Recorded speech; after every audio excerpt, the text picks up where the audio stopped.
1 second, let me shut this door. Okay.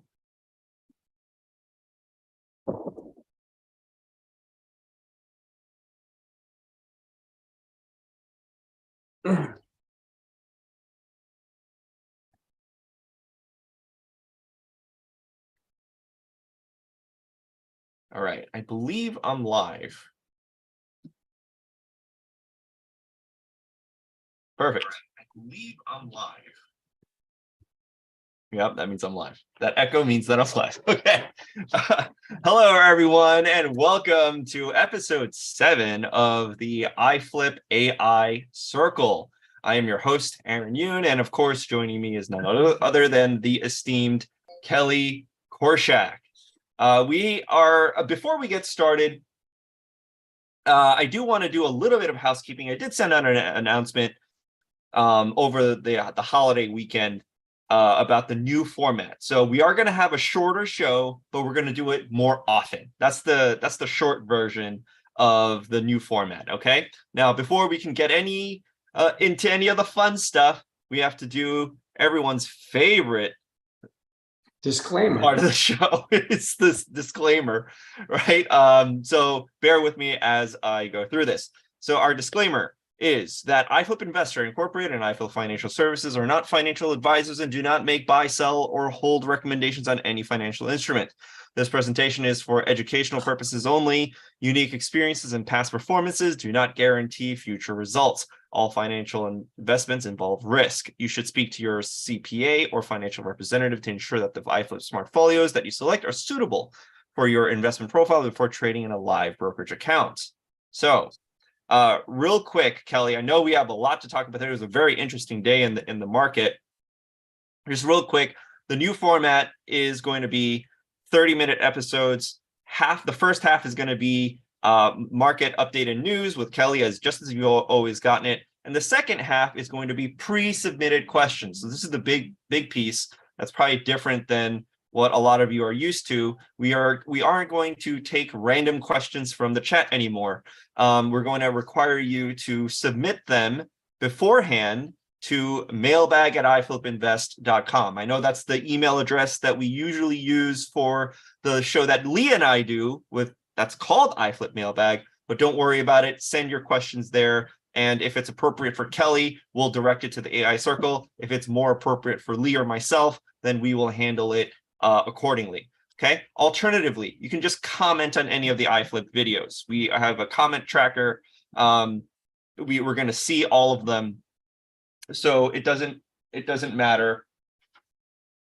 Excuse me. Sorry. I had to silence my phone. Hopefully you didn't hear that.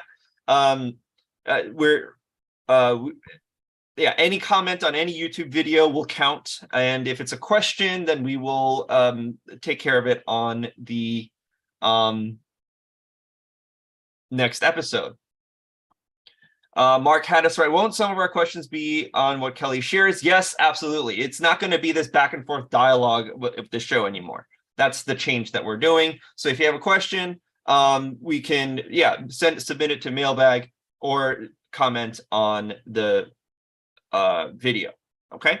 So the agenda for today is the market update, and we're also going to talk about some of the questions that came in beforehand was about the FTX scandal. A lot of people are talking about it, and we're going to demystify it for you. And we're also going to talk about, after that being all that being said, is crypto dead or is it not dead? Is it still alive? We'll see. We'll find out. Kelly has that in store for us. And of course, stay tuned until the end, because we are going to do some holiday giveaways and raffle prizes in December, and you're going to want to know how to participate and enter for each of those. Okay. So with that being said, Kelly, I gave myself 5 minutes to do all that. I beat the clock a little bit. What is going on in the markets? We had a crazy day today. It's kind of appropriate that we have an AI Circle tonight. Yeah. Most of everybody knows, of course, that artificial intelligence, in our particular case, our variant of that is machine learning. There is a difference between AI and machine learning. The differences are nominal, but just to be sure, AI is, again, a very loosely used term. That being said, the name of our thing every now twice a month. AI Circle is oftentimes me opining on the market at some level, and then also reminding users that are on the platform of how AI and our machine learning component works into your existing portfolios. Today, obviously, the market was up large. It was down 250 on the Dow, ended up 700 and something on the Dow, 1,000-point swing. We have a few things going on that are kind of interesting. For the first time since literally February, the S&P 500 closed above its 200-day moving average. Now, that is a significant thing, and we do look at that. That coupled with other things devised around our machine learning component, means that there is a potential for a buy signal, folks, in the few coming days. Some of this information coming out of the algorithmic side is pretty bullish, actually, especially given over the last 1 month since our last AI Circle. However, the AI and machine learning component still has a lot of red flags. So I will be interested in the coming days if any new information, like our credit card data information comes out this Friday, could also give a clue as to whether or not we get a short-term buy signal in the S&P 500. And just so everybody knows, that is it is a major event. That means that our company and all of your portfolios could be looking at going into the market late in December. We have generally been out of the market most of the year. However, during this year, as everybody knows, the S&P was down 26% at one point. The Dow Jones was down about the same. However, year to date now, and the NASDAQ was down over 30%. However, given what's happened today, the Dow Jones is down no more than maybe 4.5% on the year. And although that is a very corruptible index, the S&P, which is not, gained another 2%. It's only down 14% of the year. The main thing that this signal could mean, if we get it, is that there's a lot of other stocks that are tied to it that could develop long signals as a result of the major markets offering a buy signal. And that means we might, in the very coming days, by the end of the week or next, there is a possibility that we move and go risk on and move back into the markets with your money. So that is what occurred today, partly because of the price movement and partly because of the change in the interest rate environment. Let's look a little closer at the interest rate environment. I think that needs talking to. As you know, over the course of AI Circles all year, I have focused on look at the interest rate market and looking at the foreign exchange markets. All year long, the dollar has been getting stronger and the interest rates have been going higher and the stock market has been going lower. Generally, the bond market is the thing that leads the way for all things, which means foreign exchange ultimately will look at the bond market. The stock market ultimately will look at the bond market for direction. Well, the bond market has not really given any signal that interest rates are changing. And by the way, that includes what Jerome Powell said today, which was that he is going to raise rates, but he may only go 0.5 point instead of 3/4. The stock market looks at that with glee, thinking that, oh my gosh, maybe the Fed does have inflation under control and we're going to get a head start on going long the market and getting into all these beat up stocks. And those stocks today actually were NASDAQ stocks. If you look at Apple, for example, Amazon, and many other stocks today, they were up. Microsoft, they were all up between 4% and 6% on the day. However, these are stocks that were down 40% in the case of Amazon during the year. It was down 40. So now it's down 34%. I don't know if I can take much solace in that.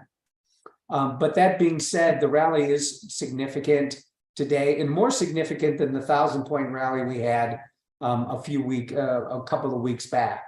And the reason is because now the interest rate environment may be in a pendulum where it's swinging from one end to another.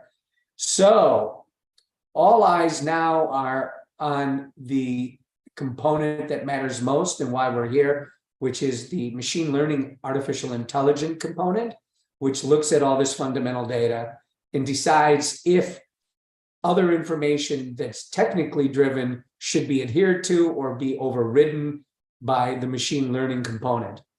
I will opine further to say that I feel it's 50-50 that we get into the market or not. I am looking at the data with very, very keen eyes at this point.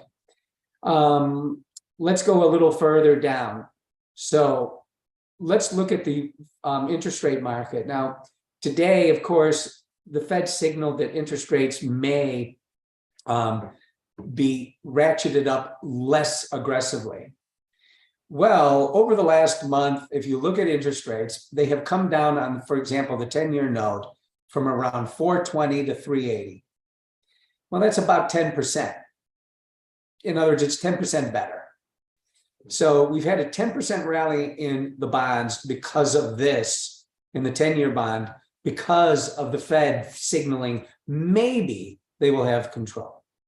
When I remember again that I started in the market over 40 years ago, the market reacted to these same things exactly the same way. It's very well etched in my own mind, and it did not work out so well. As I pointed out many times before, inflation is sticky. It just doesn't go away because a Fed chairman whims it away or talks with his open mouth committee to be able to say the interest rates may need to be raised less aggressively, as that being a good thing, as if a half a point is going to make a difference. He thinks he's fine-tuning things when he's really changing channels. So we're going to find out if that's true. Again, whether we like it or not, we must follow the math. And right now, the math generally still speaks to a lower market, especially early next year. But that doesn't mean that there might be something to be made over the coming weeks towards Christmas and end of year. I have noticed personally that things happen this year generally, literally on the dates at the end of every quarter. I mean, we put in a low at the end of September. We put in another low at the end of June, marking the second and third quarters. And we put on a rally on literally the very first day of October of the fourth quarter. And so I wouldn't be shocked to see the market advance a little further to kind of eke out maybe a gain in the Dow for the year and smaller losses for the S&P and NASDAQ by year end, which is only a month away, folks. So today was significant. Aaron, no, let me go one further on the foreign exchange. Now, the foreign exchange markets we've also keep a close eye on too, and those are components of our machine learning. But I think it should be noticed that even though the foreign exchange markets have corrected, in other words, the dollar has become a bit weaker over the last month or so, the reason for it is, again, Fed signaling. If the Fed signaling turns out not to be working, you will see the dollar resume its rally, interest rates resume their increases, and the stock market, of course, will be left holding the bag and be ready for significant losses in the beginning of next year. But that we will not know until next year. In the meantime, there may be something to do here. Those foreign exchange markets are reacting to interest rates, and they have come down 10% and more, made 5-6% in the euro dollar, and the British pound has literally gone from 104 to 120. So we're looking at a large increase there, almost 16%. And we're also seeing a decline, the first decline in the yen in a long time. In the dollar versus the yen. So when I see that, I feel it's interest rate driven. It is a component of our AI. And so again, it is changing some of the dynamics of how we generate signals. So we're going to look into that and see what that beholds over the next few days. Aaron, how about FTX? Yeah, How do you want me to address that? absolutely. Once again, if you have any questions about anything that's happening in the market, this is the segment. The second half of the show is the segment that we're going to be addressing pre-submitted questions. So send your questions either via comment or via mailbag at iflipinvest.com. The question we had today, Kelly, explain to us what's the big deal with this FTX exchange that completely collapsed and people are calling it Ponzi scheme. It's like a really big deal. Can you explain what that is for us? Yeah, honestly, Aaron, you said something right before we got on the show, which is this is sort of like a young man's Bernie Madoff. Yeah, that's what it felt like for me. What all of the indicators are telling me and everything that I've read is FTX was designed as an exchange. They raised capital through a private placement. In the raising of capital, they also started to they built a business that apparently was a competing exchange, like something like a Coinbase, where users opened up accounts, put money into it. And then when they put their money into it, theoretically, they were opening up a brokerage account where they could trade cryptocurrencies. Mm-hmm. Ultimately, what we've learned is two things. One, it was never an exchange. They never had inventory. In other words, if you're going to be an exchange, at some level, you must have the inventory of what you're going to exchange.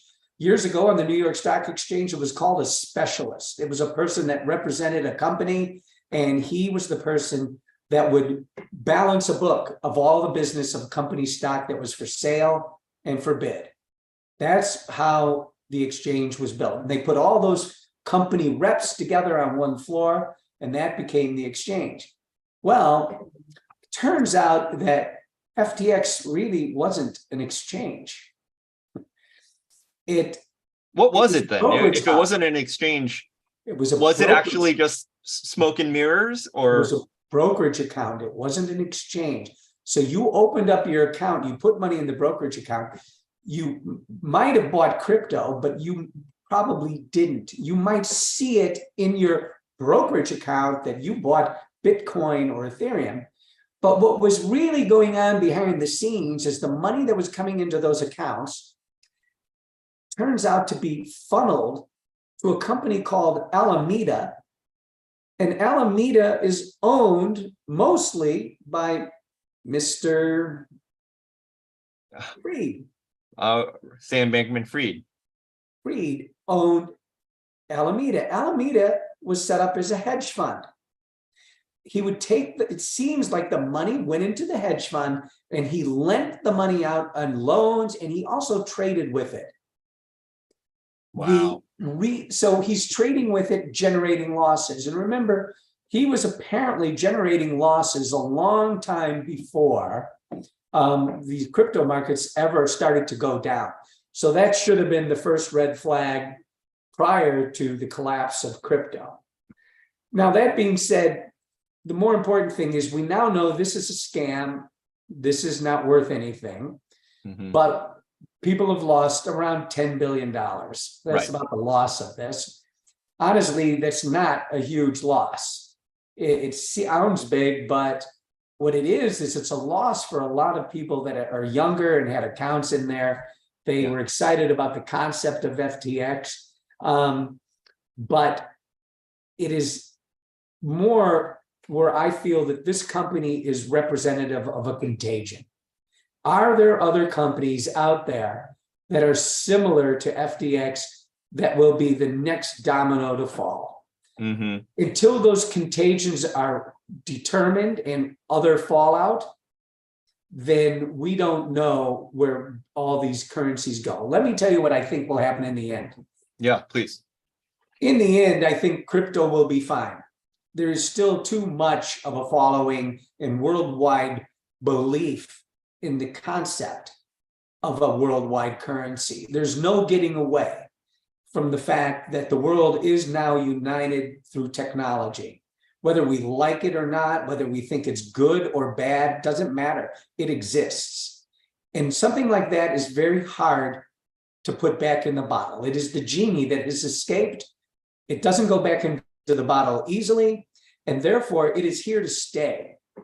Now, the naysayers have their crypto have their day right now. They will point to the new contagions that will occur, and they will occur, and there will be some other fallout. But what I'm noticing is crypto doesn't seem, yes, it was around 20,000 before FTX. It went down another 15, 20%, 15, 20%. It is not like that 4,000 point drop, 3,000 point drop on crypto has done the damage that was done prior from going from 70,000 down to 20,000. So these drops, given the size of this contagion, are kind of minute in terms of nominal dollar value. Interesting. We should wait on crypto. If you have it, I wouldn't sell it here. I don't feel this is going to zero. And frankly, I feel after the fallout, if you own crypto at a Coinbase or a Binance, or through Paxos or other kinds of brokerage firms, you're generally going to be okay, I feel. Now, I could be wrong, and I'm only giving you my opinion. Right. But to me, crypto has always been an option, but it doesn't have any expiration. Why wouldn't I want to own it? Now, I will tell people that if you see crypto again on the rise, you may want to even add to a position. But right now, we're not going to see that probably until another 4 to 6, 7, 8 months into 2023. Because at the end of the day, people are still going to fear contagions. But if the stock market does start to resume some kind of a rally, it's going to be hard to continue to suppress crypto. The market wants to go higher. Right. And if the rest of the world is going higher in terms of prices of bonds, which means lower interest rates, prices of stocks mean higher stock prices, I can tell you, I wouldn't want to be out of the crypto market. It will rally with everything else, despite the naysayers. Very similar to the way the market has rallied over the last month and a half. So, no, it's not dead. FTX is dead. Mr. Fried will very likely go to prison. But at the end of the day, this is something that can easily be absorbed by a market that at one time was many trillions dollars large. $10 billion losses. Yeah. It's so really what small I'm in taking, its general magnitude relative to the size of the market. right. Well, what I'm hearing you say is that if you have crypto in a legitimate exchange like Coinbase or Binance, those are probably two of the biggest ones out there, it's safe. So the reason that FTX collapsed was because it wasn't an exchange in the first place. Right. So There was a funnel to a hedge fund. Right. There's So, the Madoff portion. So my next question there for you is how did it fool so many people? Isn't that something that you should be able to detect kind of early? How did so many people get duped? Non-regulated industry. The irony was Bankman-Fried was hoping for regulation. Well, if he had a regulator, he would have been put out of business probably many years ago. Right. But so I kind of think of that as a deep irony. But at the end of the day, if something isn't regulated, which means they don't know the flow of the money, because anytime there's a kind of a financial crime or any kind of a crime, generally people will always say, follow the money. Yeah. And in a non-regulated industry, that's not the SEC's purview. And you know that the SEC and FINRA, the regulators, follow money. Where did that consumer deposit go? What bank did it go into? When did it get transferred? What happened to it after it got transferred?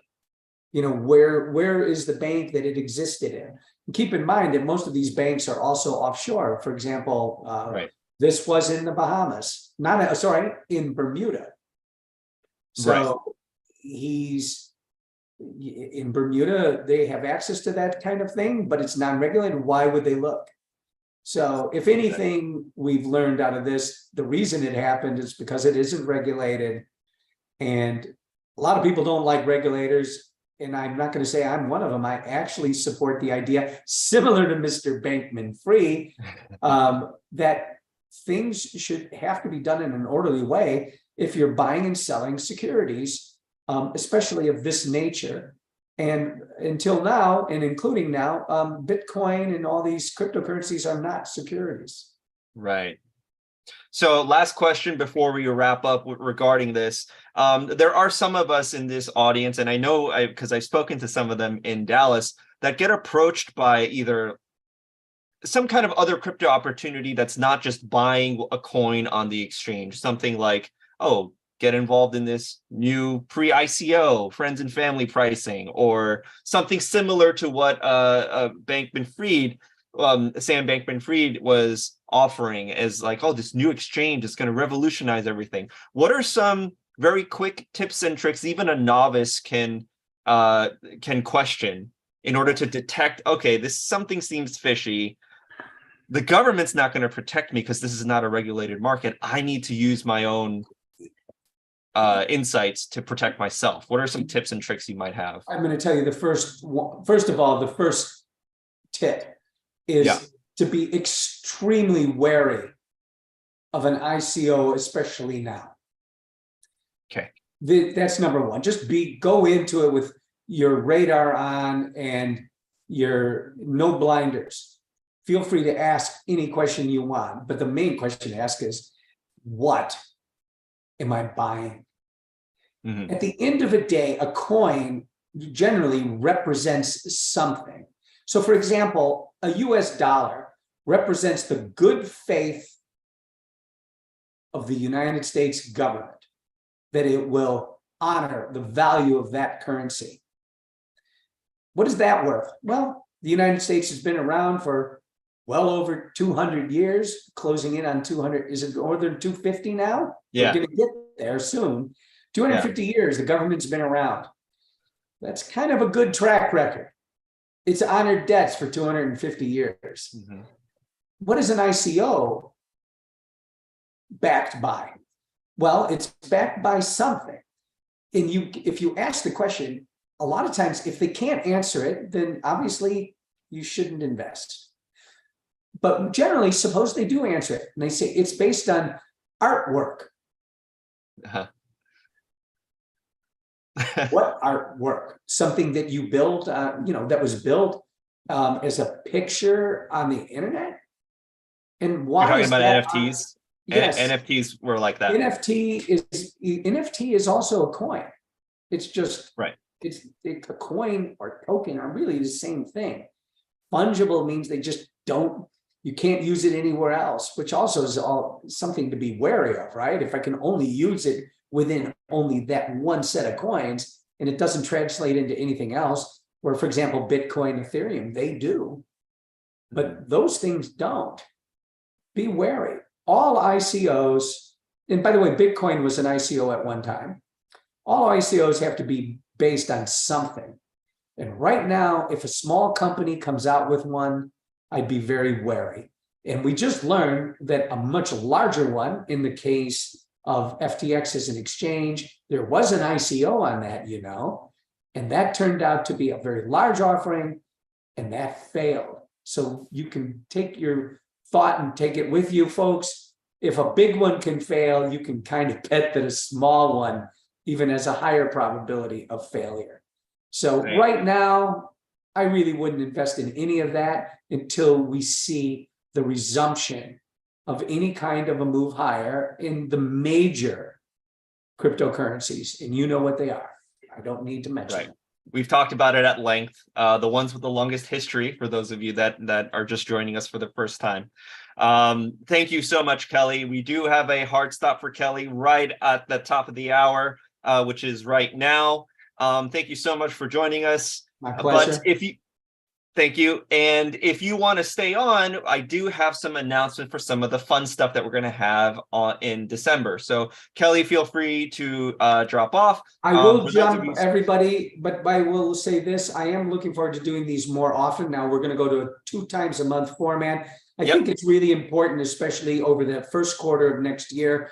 And we've agreed to do it this way with shorter segments, but more updates. It keep us a little bit more current because right now the markets, they are moving and they have been moving.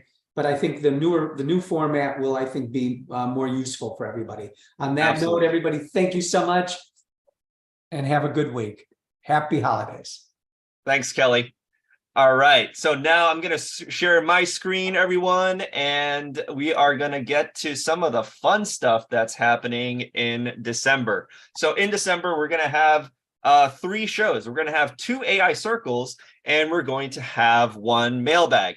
Just to recap, mailbag is going to happen on the 3rd Wednesday of the month. AI circle is going to happen on the 2nd and 4th Wednesday of the month. And at each one of the December shows, we're going to have a raffle prize and giveaway. So what does that look like? Well, first of all, to enter, super simple. I've already talked to you about it. I've already encouraged you to do it anyway. So you don't have to do anything different. You just have to send an email with a question or a comment to mailbag@iflipinvest.com.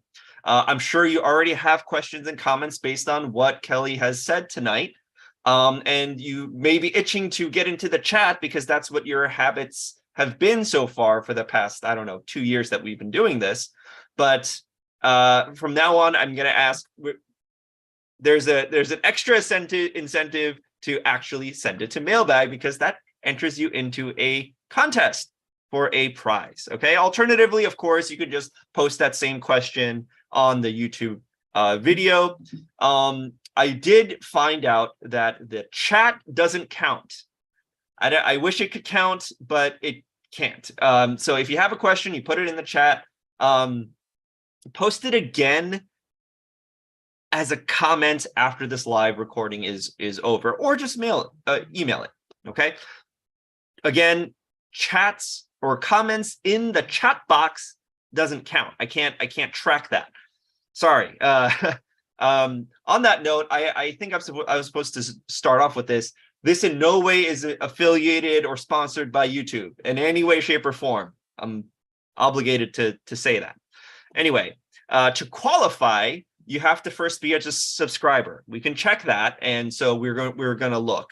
You have to be a subscriber to the iFlip YouTube channel. You must have an iFlip account, IRA account, regular account, doesn't matter.